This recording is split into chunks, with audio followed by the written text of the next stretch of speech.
Sony State of Play rumors are swirling for September, and it seems like it may be centering around Spider-Man, especially with the Spider-Man launch date landing in October. It would make perfectly good sense. Now, leading up to these rumors, Insomniac was sort of seemingly dropping hints, tweeting things, and everybody was saying, let them cook. They're cooking, and then they were sort of retweeting a lot of those things. Now, that could just be purely in reference to them working on the game, right? They're putting on the finishing touches. That game's probably soon to have its going gold announcement. Usually that lands about a month before a game's release. That was roughly, I think, around the time that God of War Ragnarok announced its going gold, and then the State of Play rumors started to surface. Now, Insomniac did reply to somebody's tweet directly, because it did seem like they were gearing up and people were saying, hey, are we going to get new gameplay? Are we going to get any new information before the game comes out? And they replied to somebody and they said, quote, we'll have something new before launch. Yes. Now, we don't know if that's new information. We don't know if that's new gameplay. One of the complaints from the PlayStation crowd recently has just been how thin this year has felt in comparison to last year. We got the Burning Shores DLC, which was great, but that wasn't a new game. The PSVR 2 had Call of the Mountain, which is nice, right? The ability to get a brand new VR unit and have some nice first-party VR games. Call of the Mountain was, I thought, very beautiful. I thought the gameplay left something to be desired for, maybe a little bit too much climbing for my own preference. I found the combat to be awesome, but if you don't have the PSVR 2, that doesn't matter much to you. So there was a pretty long gap there, and then Final Fantasy 16 did quite well with only 38 million PlayStations in circulation. Hitting 3 million week one was, I think, a good number. Not quite as high as their higher goals were. It hit their goals, but they had higher thresholds that it didn't quite exceed. So it landed in a good spot.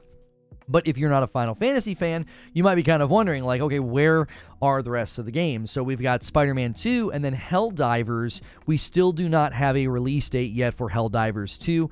That may be included in some type of a state of play. Sony likes to do things sort of episodically. They sort of focus on one thing, get it out the door, like The Last of Us Part 1 remake. Once that launched, then they sort of turn their focus and their attention on starting to push things out more for God of War Ragnarok. I was one of the people frustrated with God of War Ragnarok marketing. You know, you're saying, oh, we've got new gameplay at Game Informer, and it was like 40 seconds. I mean, I'm not quite sure why they were doing such a meager trickle of gameplay back then. I understand keeping your cards close to your chest. You want to really capitalize on doing the marketing at the right time and in the right moments. You don't want to have these big, huge gaps in between when you say something and when you show something, and they're like nothing for a really, really long time. So a state of play from Sony landing in September, I think, makes perfectly good sense because, listen, you guys haven't said much since the showcase. I was very disappointed in the showcase because much of it there was just those cinematic trailers. We still don't know anything about those titles. We don't have a time frame. We don't have gameplay. We have obviously like press releases we can go read to get a general idea around what these games are, like Marathon and some of the others. But in general, I think now's the time to really start to kind of turn the heat up. It makes perfectly good sense to do this also after they kind of got the bad news out there that the annual price on PS Plus was going up. I actually looked into that further, and they're just giving you less of a discount. It's still way more expensive to buy PS Plus monthly. So like the premium PS Plus, if you just pay for it literally month to month, it's over $200 a year. And so they were giving us a really nice discount, right? I had, PS Plus premium for like $120. That's like basically $10 a month. It's going up to around $13 a month. Full priced at no discount, it's like $17.99 a month. So they didn't do a great job announcing that. Everybody just assumed, oh, they're raising the price. It's like, well, they're raising the price on the annual packages because they're giving you less of a discount. And I think there's reasons for that. I don't think the adoption rate's been as good as they wanted to see. I also think they've already kind of plateaued with saturation. So get that bad news out of the way. And then now it's time, for a state of play. Now it's time to get everybody excited. And we have an article here from Xfire. Sony rumored to be hosting a state of play in September. The PlayStation maker will reportedly address the recent price hike for PS Plus subscriptions. So that being a part of the state of play is very interesting to me. That part of the rumor. Are they going to specify why they felt like they needed to give less of a discount, which subsequently raises the price annually? Are there going to be new things added? There is some speculation about what exactly they're going to be doing the PS Plus to justify the price. It may actually be something that makes people say, oh, hey, we're getting more value. Because generally you get an email from Netflix or whoever and they raise it by $1 or $2 and you don't get anything extra. Okay, usually subscription services hit their saturation and then they're like, yeah, well, we're not getting any more new folks, so we're just going to raise the price. So xfire.com says the following: we've been hearing talks of an upcoming PlayStation State of Play for some time now. A new rumor suggests that a Sony game showcase may finally be happening. There was also rumors about a second showcase coming after the sort of disappointing showcase in the summer, and some of the leakers were saying there are other games that are ready. There are other games that have trailers and gameplay that just weren't at the showcase. We still to this day do not know why Sony decided to shrink things kind of down a bit, mainly lean on third party. We do know from internal documents that they did delay some things out of this fiscal year, maybe just because they were already on pace to have a good fiscal year, their strongest one yet to date, and they were on pace to have really good PS5 saturation. They're leaning heavily on Spider-Man, probably because they can. Spider-Man is a bit of a cheat code. He's just so popular globally. The trailers go crazy, the pre-sales and the bundles and the everything attached to him is doing very, very well for them, and it may have just caused them to kick some things further down the road. We do know that The Last of Us Factions basically got indefinitely delayed because Bungie took a look at it and didn't see it was going. They didn't think it was sort of built to last as a live service game. So continuing on here in the article, it says the new information comes from Giant Bomb reporter and gaming insider Jeff Grubb. The leaker has a reliable track record of accurately predicting upcoming gaming events. The upcoming State of Play will reportedly address the recent increase in the PlayStation Plus prices. He says, I've heard a State of Play is coming, and this feels like a lead-in for that, Grubb tweeted. The gaming insider responded to a tweet about the price increase, hinting that Sony may tackle the reason behind the hike in the monthly subscription rates. So here's his tweet, and he thinks this is a lead-in for that. Now, it also could be a lead-in as like, let's get the bad news out of the way first. I remember when they delayed Starfield to second half of the year, it wasn't going to make it in the first half. They kind of got that out of the way before the Xbox showcase. They did the same thing in 2022 when it was like, oh, the date in ink for Starfield in November. They announced that delay first before the showcase. Sony does a very similar thing. They kind of get the bad news out of the way before they do like a showcase or something. So what he's saying, it could be read one of two different ways. It could be a lead into the State of Play, and then they're going to address changes to PS Plus, or it could be a lead-in as like, let's get the bad news out of the way, and then, yay, Spider-Man, let's distract everybody, right? That's a pretty common marketing tactic. Now, they speak about it here. They say, Sony recently announced a price hike for all 3 tiers of PlayStation Plus subscription service. So this sentence is not exactly true. It's only on the annual purchase. Now, I know they qualify it here. They say the annual cost of premium tier jumped up by 40, but it's not a price for all the tiers of the PlayStation subservice. Plus, it's the pricing on the annual. The per month price is not going up, right? So PlayStation Plus Premium is like $17.99 a month, and with the discount, it's like $13. So you're still getting a discount when you buy annual. The discount's just not as large. They did a terrible job announcing this, because when I learned that, I thought, well, it's still a price hike in essence, because most of us just pay annually, right? Most of us just like, oh yeah, give me the big discount. And instead of just saying, hey, we're just not going to give you as big of a discount next time, they made it seem like, nope, we're raising the price. I had people coming to me and telling me, they're like, no, your video's wrong. They're not actually raising the price. It's not going up on the monthly. And I was like, what are you talking about? They would never give you a lower amount per month. Well, what the people were trying to communicate to me was the monthly's not changing. It's just the annual. The monthly's already pretty high as it is. That's a way to persuade. I think that's on purpose, right? It's manipulation. They're trying to persuade you to do the annual. So it's like, hey, it's $17.99 a month. Or if you do the annual, it's $13 something, because they want to get your money ahead of time. Because if you have it for 2 or 3 months and you don't really use it, you can't cancel. I mean, you can. You're just canceling the renew on it.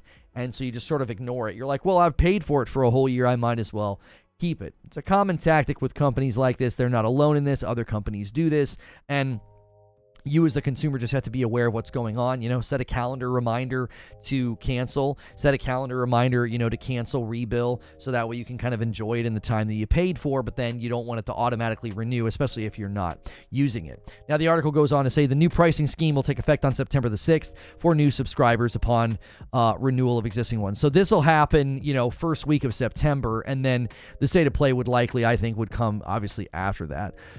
The price increase hasn't sat well with gamers on the platform. Players lament the increase in subscription prices for PlayStation Plus and streaming platforms like Netflix and Disney Plus. Also, Xbox also recently increased its subscription rates for the Xbox Game Pass. Yeah, they only did theirs by $1 though, so it was a little less raucous, I think.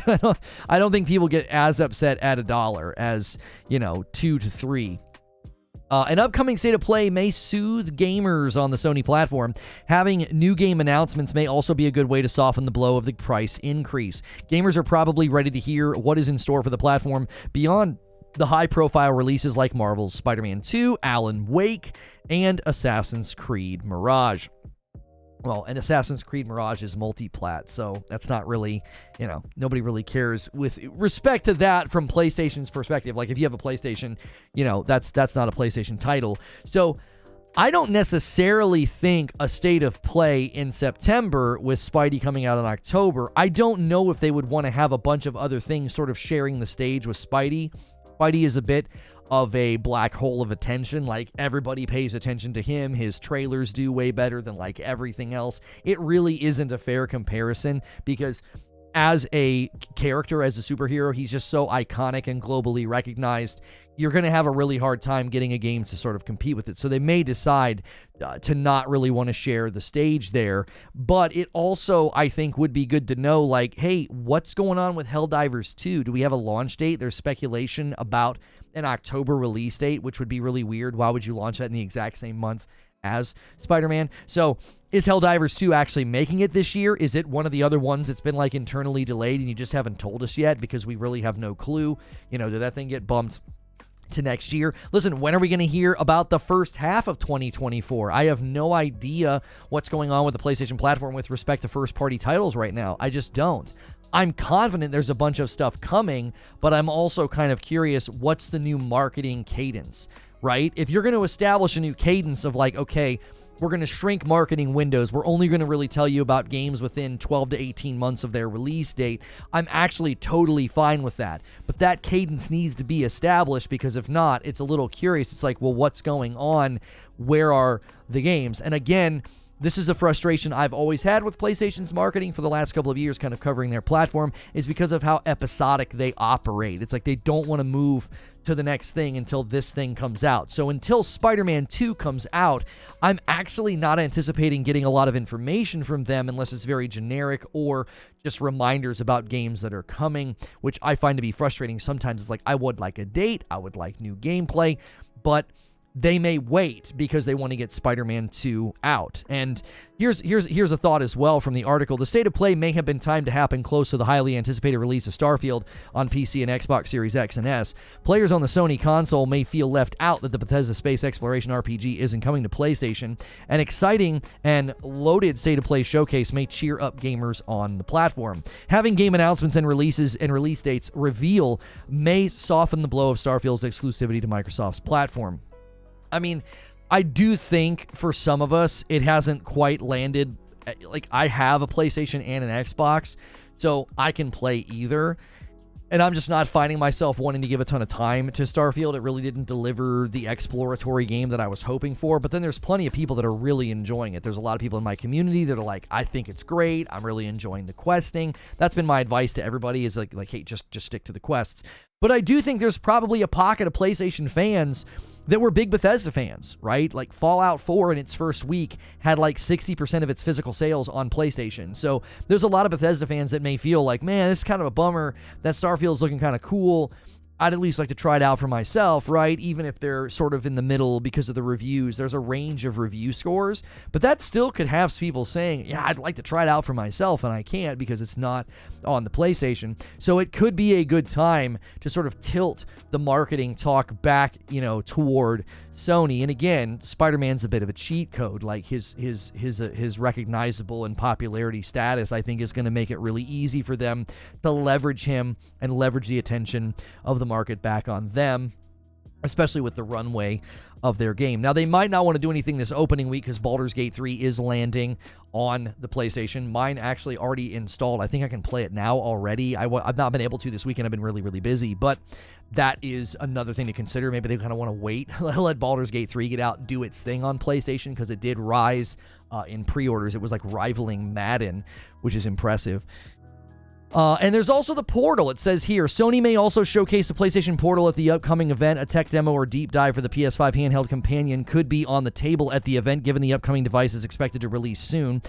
This is actually, maybe this is a little outdated as an article, because pre-orders went live, and I believe these things are shipping in the middle of November. Getting more information on the device and its capabilities could increase interest in the PlayStation Portal. The PlayStation Portal is just such a weird device from a marketing standpoint. They're not promoting the fact that you can take it and use it on any Wi-Fi. Everybody thinks you have to use this in your house. I've seen multiple people get that wrong, and the PlayStation commercial made it seem like that's how you use it. You use it on your home Wi-Fi. If you go to their official FAQ, frequently asked questions, they say, oh, no, yeah, you can use it on any Wi-Fi. I think they're wanting to primarily encourage people to use it on their own Wi-Fi, because it'll be a more direct connection and probably have almost no latency, as the CDNet indicated, or I'm sorry, it was the CNET. The CNET review indicated that they were in a very curated, sampling of the device, and it had like no latency at all. Well, that's probably how they want people to experience it at first. So then if you do venture out and use Wi-Fi at a Starbucks or something, if it's not running as well, you'll understand, right? Because the average consumer is just going to be like, it's not running well. But if you do it at home first and it runs really well, and then you go out and use it elsewhere, you would know. You're like, oh, the Wi-Fi here might not be fast enough. Maybe I'm getting a little bit of lag or what have you. I think they want it to be in a more controlled environment for the first batch of consumers that buy it and use it. So I don't know if that would be included in the State of Play, but State of Play rumors are running strong right now. I'm putting my cards on the table and saying it'll probably be a Spider-Man 2 State of Play. They gave Final Fantasy 16 their own State of Play. You got to give Spidey his own stage, for crying out loud. Nobody else really wants to stand up there with him anyway, because they'll get really drowned out and really overshadowed. So would love to know what you think. These videos usually roll over into a members-only debrief. So consider becoming a member for $5. You can be a part of those debriefs, as well as Friday night streams that are a blast. If you're not going to do a membership, you could still be here for those live shows and maybe get a gifted membership. So make sure you hit subscribe and the bell button, and I'll see you in the next video.